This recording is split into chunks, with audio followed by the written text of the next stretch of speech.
Understanding leads to changing attitudes. Attitude change leads to behavior change. And behavior change leads to positive action. We were even asked to consider editing the ad to remove certain controversial parts, but we refused, because that would have denied truth. And just because it's not one person's reality doesn't mean it's not another person's truth. Now, the heat we faced was a moment of truth. We read some very angry, harsh, and hateful mail. People within our company wondered if the fight was worth it. We asked ourselves, do we stand down and avoid controversy? Or do we keep going to speak truth and inspire conversations?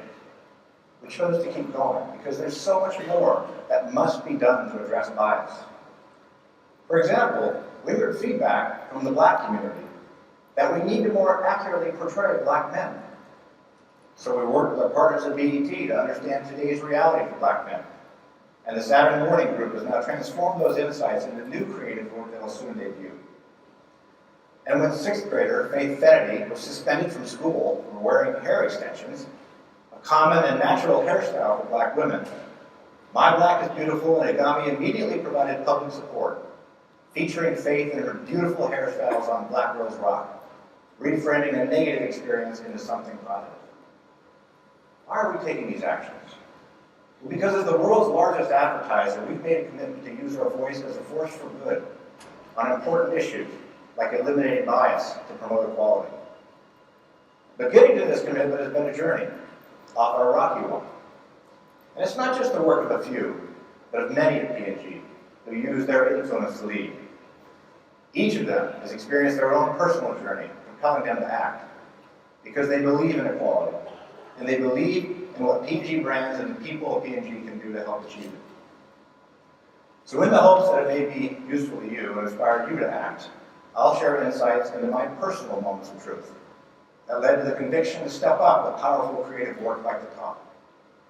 It's admittedly a bit awkward, and I'm nervous. But leaders sharing their personal journey can help start conversations by providing emotional safety for others. And it's certainly an important time to have those conversations in a civil and respectful way to inform, build empathy, bring us together, and create a brighter future. So here it goes. A gaining conviction to step up and take a bold stand, to speak out, weather criticism, double down, and continue to move forward is the culmination of many small but meaningful steps, with many more still ahead. I was exposed to diversity, inclusion, and equality throughout my life. My dad was Mexican-American, who grew up dirt poor in Denver, Colorado, and was a bit of an activist for migrant Latino farm workers. My mom was of German descent, one of 5 daughters. The love of my life, my wife Betsy, and I followed with 3 daughters. So I've been surrounded by women pretty much my entire life. In addition to half my family being Mexican, my Uncle Bob's wife Linda and my cousin Jasmine are Black. I went to middle school in Arkansas where half the students were Black, attended high school in Indiana where a third of the students were Black. My wife was Jewish. I'm Catholic. My dad started off Catholic and then eventually believed in the higher power of Alcoholics Anonymous. And I have friends of every religious belief and have worked with and for colleagues and friends who identify themselves as LGBTQ. So on the surface, it might seem that advocating for diversity and inclusion would come naturally. And you might expect that taking a stand for equality would be a relatively comfortable step. But while the conditions may have been present, getting to the conviction of actually stepping up to take a stand has been fueled by a few critical moments of truth. The first was 20 years ago, when I was a general manager for our CoverGirl business located in Baltimore. During the summer, I was at a spiritual ranch in the Colorado Mountains with Betsy and our 3 young daughters who were all under the age of 10 at the time. At the end of the week, the spiritual leader of the ranch pulled me aside and said, "I hope you realize the difference you could make, because business will be the greatest force for good in the future. The work you do affects popular culture. Your brands touch people every day. If you choose to do so, you can do a lot of good." It was the proverbial blinding moment of clarity. It so happened we just developed the new Easy Breezy Beautiful CoverGirl advertising campaign. But we had a problem. The 5 new spokespeople in the campaign were too young, too thin, and too white. They didn't accurately portray all women, including women of color, and conveyed a somewhat stereotypical standard of beauty. And the realization that our advertising affected the perceptions on the standards of beauty really struck me, especially as I looked at my young daughters.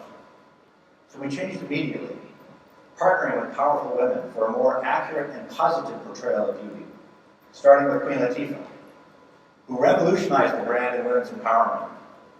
We launched the Queen collection for women of color together and brought much more diversity to the brand, including Brandy, and over time, Pink, Ellen, Sofia Vergara, Janelle Monáe, and others. And Queen and I recently reunited on a Women in the World panel.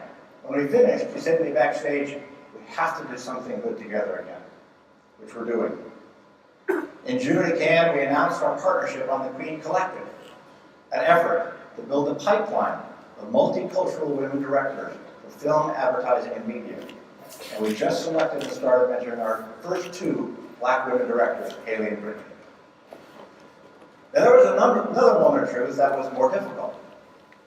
For the last several years, I've served as the executive sponsor for our African Ancestry Leadership Network, which is the internal community of Black employees in P&G. Now, at first, I was quite active. I just came from a successful diversity effort on CoverGirl, and I thought I really had this. I worked to apply what was successful in promoting diversity at all levels, but after a few years, my efforts drifted. I took for granted the sustained amount of work needed, and our results started to slip. Representation decreased, attrition increased, and our brand's market share among Black consumers declined. This resulted in a crisis of confidence among the most senior Black leaders at P&G, who bravely took it upon themselves to confront me, our chief HR officer and our CEO at the time, outlining their concerns and asking for an intervention. As one of the chief advocates for diversity, they didn't believe I was fully committed.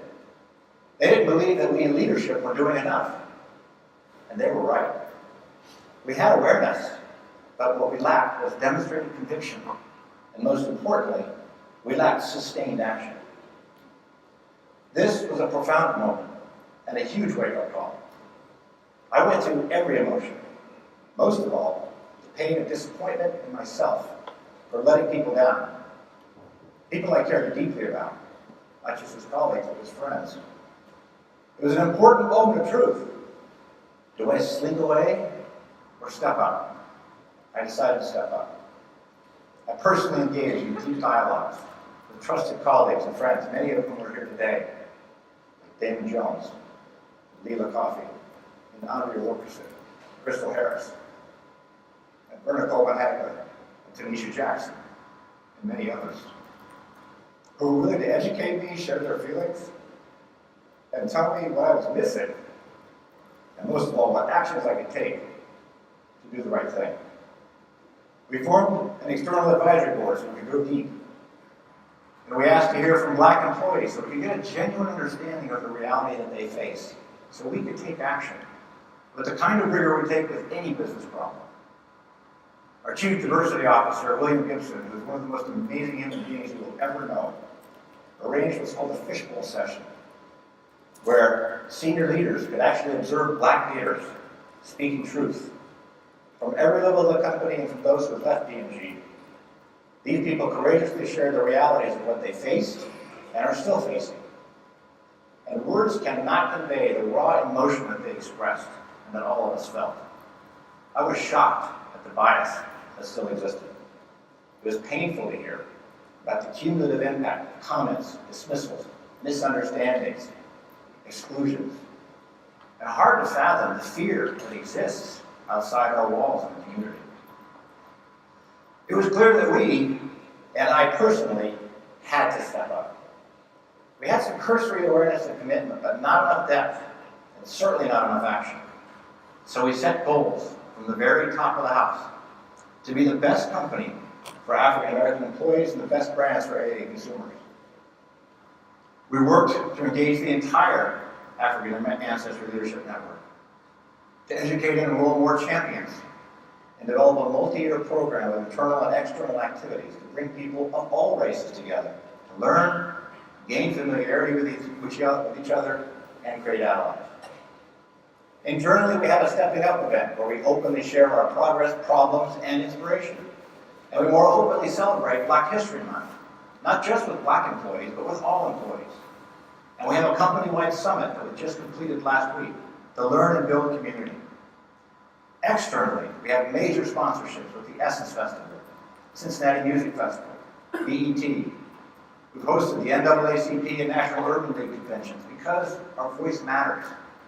And next spring, we're holding a CEO summit at the National Underground Railroad Freedom Center so we can further the dialogue on race in our country.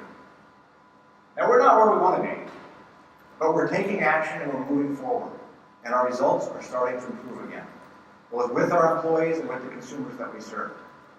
But we know we must stay diligent.